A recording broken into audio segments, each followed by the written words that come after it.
ini anak pertama saya, Enes.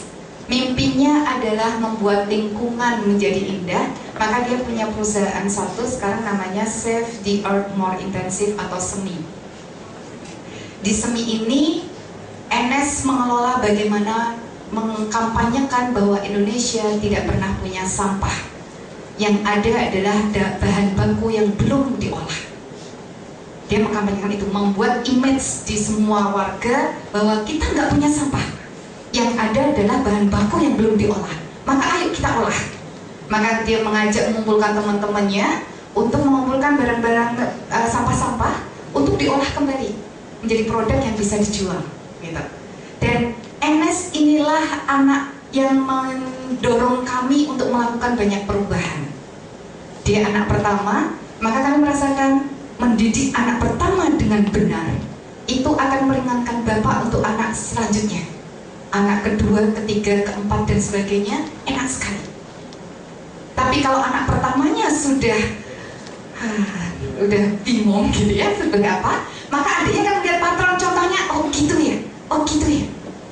Contoh ini Enes ini pertama gebrakannya dia tidak mau sekolah itu tadi. Dia ingin belajar di rumah, maka adiknya semuanya ikuti. Memaksakan kami berdua untuk membuat kurikulum bagaimana sih sebenarnya pendidikan yang menyenangkan itu untuk anak-anak tanpa harus dia pergi ke sebuah sekolahan. Kemudian yang kedua, dialah yang memutuskan saat kami pindah dari Depok ke Salatiga, membawa 2 buah televisi dan meminta, Ibu, Bapak, boleh nggak televisinya diserahkan ke tetangga atau sekolahan yang membutuhkan saja? Rumah kita nggak usah ada televisinya. Doang. Karena saya ini penikmat sinetron, gitu.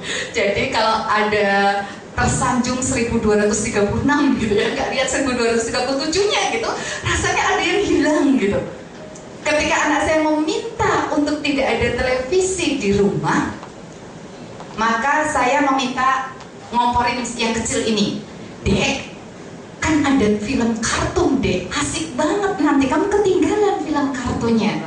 Yang kecil malah bilang, aku nggak nonton film kartun juga nggak apa-apa. Terus dia bilang, Ibu kok malah jadi setan? Dia melihat, karena saya merasa 3 bulan pertama saya kelimpungan karena ada yang hilang, yaitu televisi. Kemudian kalau orang datang ke rumah kami selalu bilang, kayaknya ada yang aneh deh di rumah ini gitu kan. Apa ya Pak ya? Kok nggak ada televisinya? Iya, memang kami tidak memakai televisi. Kemudian tahun keempat kami ini round table kayak gini ya, diskusi bareng anak-anak di meja makan. Kemudian Enes bilang, Ibu, gimana rasanya 4 tahun nggak punya televisi? Maka saya bilang, asik ya ternyata ya. Pagi-pagi kita sudah berebut informasi. Kalau saya berebut koran, kalau bapaknya lihat koran isinya politik, saya lihat iklan-iklannya. Terutama ada iklan Nova, Femina, apa itu? Oh, berarti ini yang lagi dibicarakan, gitu. Saya tahu jadinya, gitu. Anak-anak pun juga gitu. Ada apa nih di remaja? Mereka berebut untuk membaca. Kemudian buku kami sebar di mana-mana, sehingga apapun yang terjadi mereka membaca. Sampai kadang kami ini orang tua yang abnormal, karena kalau biasanya menyuruh anak-anak, sudah nak, jangan main terus, segera belajar. Maka kami ini berdua kompak selalu menyuruh anak-anak, sudah belajarnya, ayo main. Maka saya bilang, belajarnya kok sudah dong, gak usah belajar lagi dong. Ayo main, Bu, belum selesai, nanti dulu. Ya kapan mainnya, saya gitu. Tapi asik banget jadinya gitu kan. Nah, kemudian yang ketiga, Enes lah yang meminta untuk hijrah di usia 15 tahun. Di usia 15 tahun dia meminta izin ke kami lagi. 14 ya, di usia 14 tahun dia meminta izin ke kami, Ibu, boleh nggak aku hijrah ke luar negeri?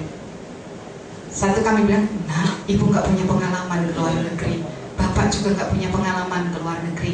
Nggak punya saudara siapapun. Teman juga tidak punya satupun untuk yang bermukim di luar negeri.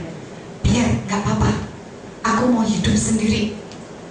Aku mau hidup sendiri, aku mau bangun sesuatu di sana. Maka dia patronnya apa? Karena dia pernah dapat cerita akhlak-akhlaknya Rasulullah.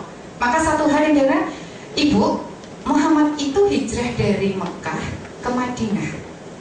Kemudian di Madinah dia bangun sesuatu yang sangat bagus, negaranya makmur, baru kembali lagi ke Mekah membangun Mekah. Aku mau kayak gitu. Aku mau keluar dari Indonesia, aku sukses di negara sana, kemudian aku pulang membangun Indonesia. Aku pasti akan bangun Indonesia. Aku ingin itu.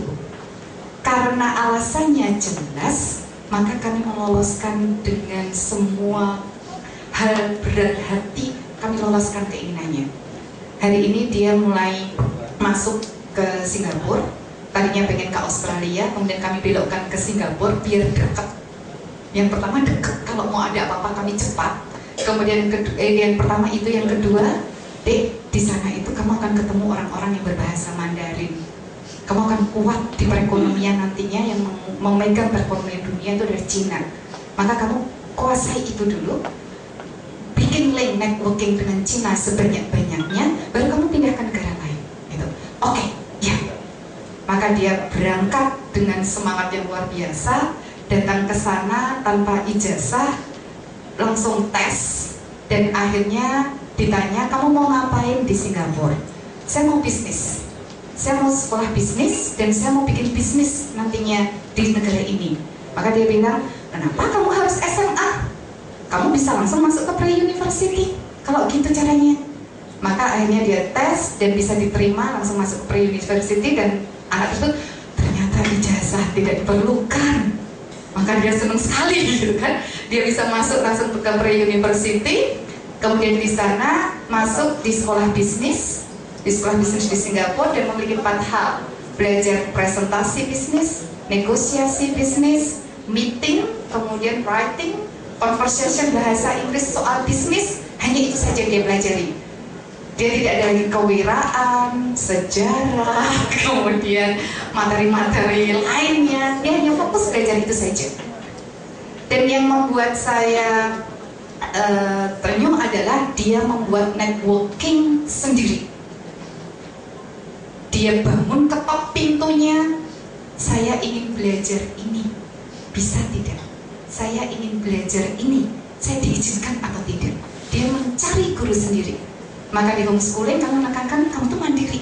Bapak ibu tuh nggak pintar, tapi fasilitas, kamu gunakan fasilitas yang ada. Fasilitas ada internet, kamu datang ke warnet. Kamu punya UKSW, banyak dosen-dosen yang pintar-pintar, kamu datang ke sana untuk belajar. Maka guru-gurunya anak-anak ini sudah tidak kami kenal lagi. Ada seorang dosen matematika UKSW yang datang ke rumah kami, ingin menemui NS tapi tidak kenal kami. Karena ternyata NS ini kebiasaannya adalah lari ke UKSW, ngetok ruangan dosen UKSW-nya, dia tanya, saya nggak ngerti matematika ini, kayak apa?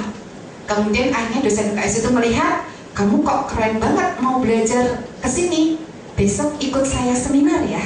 Maka dia diajak seminar ke Solo untuk menerangkan tentang matematika. Karena gayanya terlalu kaku dosen ini. Tapi kalau kamu yang bawain, kamu akan semakin menarik nanti matematika itu. Itu yang dijalani. Maka ketika di Singapura pun, dia melakukan hal tersebut. Dengan satu azam, Ibu, hari ini mungkin aku menghabiskan transportasi awal Ibu, mengirimkan aku ke Singapura. Tapi nanti aku akan ganti dengan satu perusahaan. Dia bilang, aku akan ganti dengan satu perusahaan, Bu.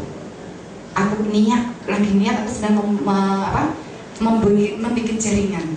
Maka dia sekarang berhubungan dengan sebuah foundation di USA.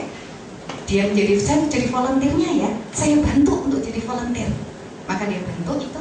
Kemudian di IPA, International Professional Association di Singapura, dia pengen diskusi dengan para profesional yang ada di sana, caranya gimana, boleh nggak saya magang? Karena akhirnya setelah anak-anak usia 12-13 tahun ini prosesnya dari magang.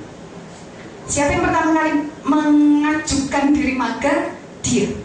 Yang sekarang akan diikuti oleh adik-adiknya. Pak, boleh nggak aku magang? Magang kemana? Gitu, masih kamu usianya 12 tahun. Nanti pasti dikenakan hak anak-anak gitu kan, hak asasi kerja untuk anak-anak gitu. Gak bisa. Aku pengen magang, aku pengen ngerasain. Mulai dari cleaning service pun gak apa-apa.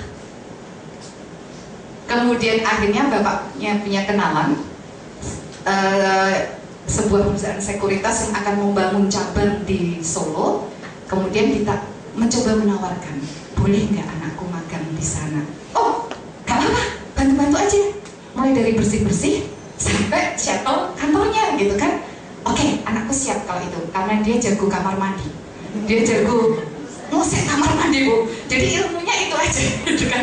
Jago ngosek kamar mandi sampai dia bilang ke kakak-kakaknya ini, adik-adiknya, nanti kalian bakal bisa makan di kamar mandiku karena aku manajer kamar mandi gitu, cleaning service-nya dia gitu kan. Pernah suatu saat kami salah menghukum anak-anak ini masuk ke kamar mandi gitu kan. Udah masuk kamar mandi aja kamu. Dan tiba-tiba semua membawa buku, cemilan, tikar gitu kan. Masuk kamar mandi dengan senang. Biasanya kan anak-anak itu membawa itu semuanya, perbekalannya. Sebentar, bentar. Ambil buku, ambil macam-macam, kemudian tutup kamar mandinya. Mereka santai di sana, gelar tikar, makan, kemudian baca buku gitu kan. Kami lupa kalau kamar mandinya sudah dibersihkan MS. Dan itu salah ternyata gitu kan. Karena ditengok gitu, kok ternyata enak mereka di situ malahan gitu. Salah ternyata. Maka dia mulai dari cleaning service. Saya akan jalani. Anak perempuan menjalani itu. Kemudian akhirnya dilihat pekerjaannya bagus oleh pimpinannya, diangkat lagi. Makan kayak anak-anak SMA ini tadi ya. Makan kemudian, Nes, kamu di customer service ya? Kamu nanti ngajak bicara para tamu ya? Oh iya Pak, siap Pak, saya punya baju bagus Pak. Nah gitu, dia udah siap. Dia udah punya baju bagusnya, baju kantornya gitu kan. Dia menyapa semua tamunya. Kok banyak tamu yang senang gitu. Ketika banyak tamu yang senang, kemudian dipasrahin lagi, Nes, minggu depan kamu pegang ATM perusahaan ya. Kamu yang ambil duit ke sana kemari, ditemani oleh security ya gitu. Oh iya. Tergagap-gagap, iya. Dan dia perinci bener, mulai detail sampai nota yang kecil-kecil aja dia tuliskan semuanya. Itu kebiasaan NS seperti itu. Karena kebiasaan kalau kami memberikan uang, kemudian NS tuh, Bu, sudah selesai, ini laporannya seperti ini dan sudah menggunakan untuk ini nomor sekian, pengeluaran ini ada di nota nomor sekian, terus seperti itu tuh sudah dikerjakan NS sejak dia di rumah. Maka ketika dia diangkat untuk membawa ATM gitu, ada bisa, aku bisa. Dan sekarang dia merasakan, aku harus bisa menjalankan tugasku nanti untuk membangun sebuah perusahaan di sana. Itu NS. Berikutnya, ini dia akhirnya NS mendapatkan penghargaan yang Jacksmaker tahun 2009 gitu ya, di Jawa Pos. Dia mengkampanyekan slogan makan buahnya, tanam bijinya. Maka kami biasanya visioning board itu tidak akan kami hilangkan. Yang ini punya Elan, ini akan kami simpan, bahkan kami figuran nantinya gitu. Karena kami yakin suatu saat ini bakal jadi kenyataan. Kami tadinya melihat Ara dan NS di bayangan kami kapan ya jadi kenyataan kayak gitu, mungkin impian buat mereka. Tapi akhirnya saya melihat ini loh jadi ternyata. Maka ini Elan membuat visioning board, yakin kalau dia bilang 5 tahun lagi maka dia kerjakan hari ini kerjain apa, besok ngerjain apa, besok ngerjain apa lagi. Itu yang terjadi ya.